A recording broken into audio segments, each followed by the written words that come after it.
I once had an incident with the lady who owned the house I lived in during my gap year. Looking back now, it's quite ironic, isn't it? Neither she nor I can figure out why we acted the way we did. People don't live by the moral lessons they learn from textbooks, do they? Let me share a secret story that I've never told anyone before. When I was young, my parents both worked. They moved to a relatively nice neighborhood so they could raise me, their only son, in a better environment. My father, succumbing to a friend's persuasion, started a business after accumulating a substantial debt. We lived in an old villa in an area known for its education, and my tuition wasn't cheap, so we didn't have much to spare. Nevertheless, I believe I studied quite hard, having received an education in a neighborhood known for its academic zeal. However, my father's ambitious business venture failed miserably soon after it started. My mother divorced him as soon as his business went bankrupt. Thankfully, it was a divorce by mutual agreement. If it had been a contested divorce, the stress for my parents would have been enormous. My mother lived near her parents and met with me twice a month. She would apologize for not being able to live with me, buy me tteokbokki, and give me some pocket money. I had no choice but to live with my father's family for about 2 years. When it was almost time for my college entrance exam in my senior year of high school, my father suggested we move to a single-family home. He must have felt that living with his family was stressful for me, a prospective college student. The house we moved into had 4 rooms and was a single-family home. We lived in one room, renting it out, and only had a desk, a 3-section wardrobe, and a tea. The house was old, so it had a separate kitchen. Embarrassingly, we shared the bathroom, and I was more self-conscious living there than when I lived with my stepmother. The landlady appeared to be in her 40s and lived with her 2 daughters. However, not long after we moved in, her older daughter got a job far away and moved to a company dormitory, leaving her and her younger daughter living together.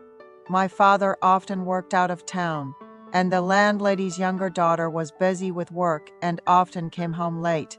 The landlady had been alone for a long time. I didn't ask if she was divorced or widowed, but judging by the fact that she was living in a large house without a husband and receiving rent, she seemed to be financially strapped. Moreover, both of her daughters were working, so she seemed quite comfortable. I was actually surprised the day I moved into this house. She looked so different from my mother. My mother has a somewhat cold and rational aura, but the landlady was pretty and youthful for her age and had a bright and cheerful style. She lived in a single-family home in a wealthy neighborhood. Her kids were grown up, and she seemed to have no worries. I lived a life of going to school, finishing self-study at night, and then going home to sleep. I studied hard, but the results weren't good, so I asked my father to support me for 1 more year while I took a gap year. He promised to support me, and my mother also agreed to help a bit. One day, I returned from studying at the cram school, and the landlady was in the living room. The layout of the house was such that if you turned right immediately from the entrance, you would find the room I rented. I greeted the landlady that day, but she didn't seem to realize I was there.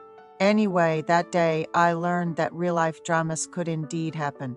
I was sprawled out napping in my room that day when I heard the doorbell ring.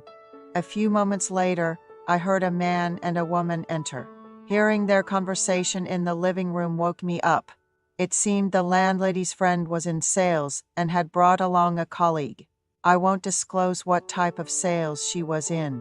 Without realizing it, I found myself listening to their conversation.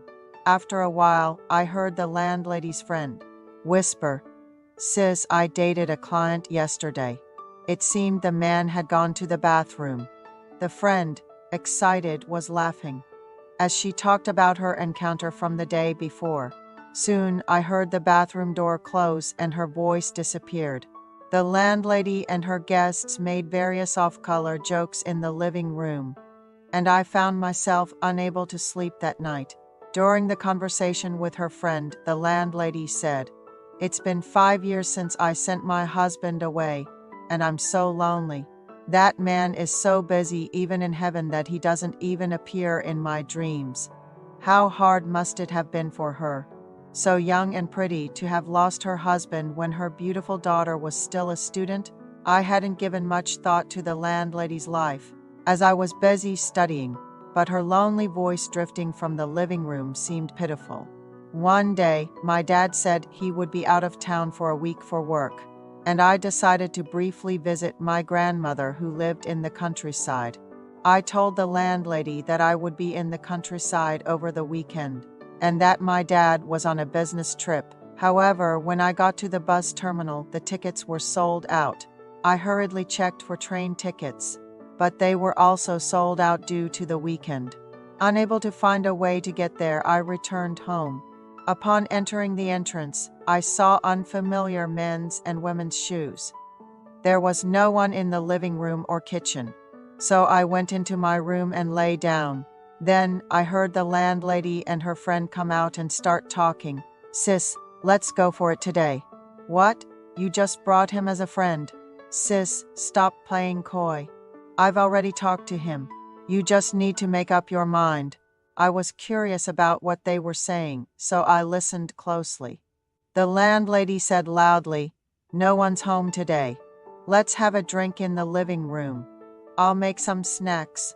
I heard the guests from the landlady's room come out. Soon, I heard the adults talking.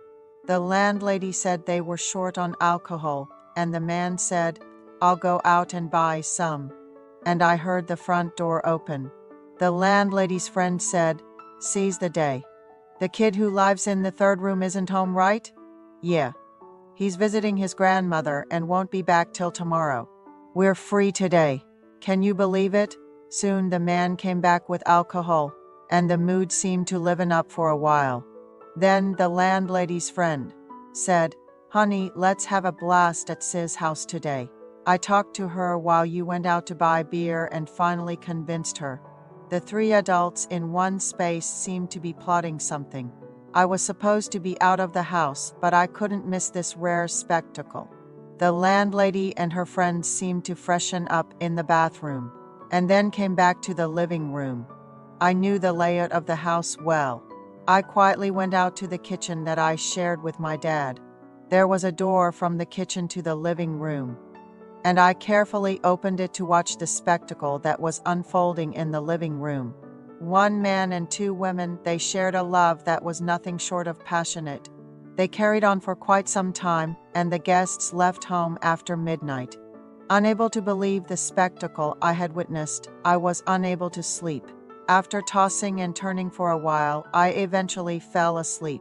I woke up late in the morning and ran into the landlady on my way to the bathroom.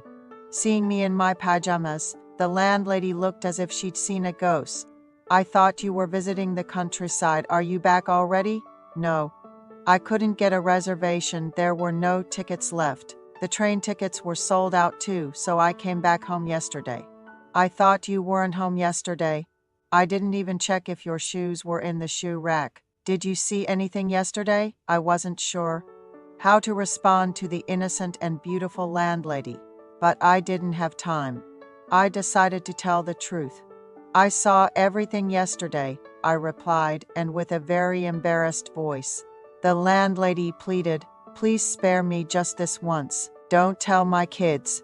It was the first time I did something like that since I lost my husband. It was really just once. My friend seduced me, and before I knew it, I had given in." Shouldn't she refrain from such behavior at home, thinking of her kids? I said okay for the time being, and the landlady was careful around me for a few days. Whenever my sisters came over, she would awkwardly come out to avoid running into me. One day after returning from cram school, the landlady was sitting on the living room sofa. She asked me to sit down for a moment. "Are you free tonight? I can't stand the anxiety." "What's wrong?" "You know about the incident from last week. Actually, I've been watching you because you're so handsome. But since you're even younger than my daughter, I couldn't say anything and it was hard. I realized the landlady's scheme. To cover up her secret, she was trying to create a bigger secret. My dad will be home tonight, so I'll check his schedule and let you know, I replied. The landlady seemed anxious about what was so urgent, and we set a date for the following weekday. The landlady triple-locked the front door and called me into her room. It was my first time in the landlady's room. There were pictures of her and her husband looking affectionate. Family caricatures, etc. Without time to look at the landlady's cute cosmetics, I was led by her hand and we began. At that time, I had a girlfriend, but we were only dating outside. The landlady, however, was patient with my clumsiness and guided me through various things. After that, I checked the landlady's and her family's schedules and set dates. I relieved the stress of studying for my exams with the landlady, and I was able to eat the delicious food she prepared. Occasionally, when her daughters asked, "Mom, you seem happy these days. Do you have a boyfriend?" I would see the landlady stutter and couldn't speak, and I wondered why my face was turning red. At the age of 20, while studying for my exams, I had a good time with the landlady, and she even secretly bought me nutritional supplements, worrying that I might lose my stamina. Fortunately, my scores improved and I was able to get into the university I wanted. I moved out after fulfilling my lease period and naturally drifted apart from the landlady. A guy like me who became an adult and had an affair with the landlady. I guess I learned about life too quickly.